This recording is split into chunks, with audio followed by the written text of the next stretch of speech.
আমাদের বক্তব্য দেওয়ার কিছু না, আজকে আমাদের ইমানের একটা দাবি নিয়ে আমরা ময়দানে নামছি। লক্ষ কোটি মুসলমানদের প্রাণ কেন্দ্র নবী মুহাম্মদ রাসূলুল্লাহ সাল্লাল্লাহু আলাইহি ওয়াসাল্লাম। নবীর সঙ্গে আমাদের ইমানের সঙ্গে সম্পর্ক, নবীর সঙ্গে আমাদের কোরআনের সঙ্গে সম্পর্ক, নবীর সঙ্গে আমাদের ইসলামের সঙ্গে সম্পর্ক, নবীর সঙ্গে আমাদের মুসলমানদের সঙ্গে সম্পর্ক। নবীকে যারা কটূক্তি করে গালি দেয়, আমরা তাদেরকে উপযুক্ত শাস্তি দিয়ে দেখতে চাই, যেন তাদেরকে ফাঁসি পিছুড়ে মারা হোক। নবীর বেলায় কোনো দোলাদলি নাই, সকল ঐক্যবদ্ধ হবে। আমরা নবীর পক্ষে থাকবো, বাতিলের বিরুদ্ধে আমরা জাহাদ আন্দোলন করবো।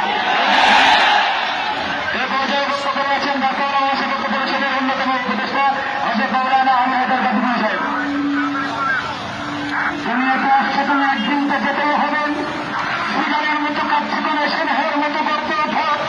হে মুসলমান, আমার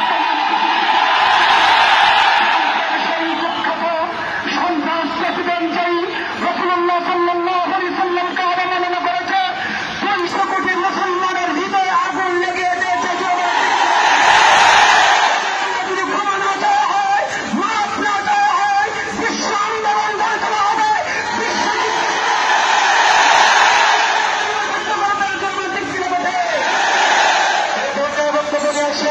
ঢাকা ওলামা মাশায়েখ পরিষদের সম্মানিত সভাপতি হযরত মাওলানা মুফতি তরিকুল ইসলাম তালুকদার সাহেব।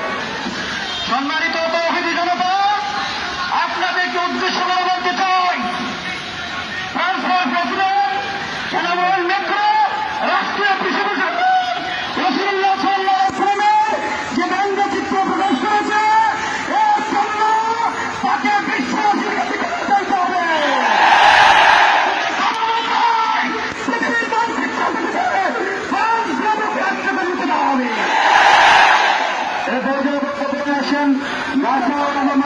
পরিষদের অন্যতম উপদেষ্টা উদ্যোগের কেন্দ্রীয় মসজিদের সম্মানিত খতিব হযরত মাওলানা কারি আব্দুল রহিম আল মাদানী সাহেব।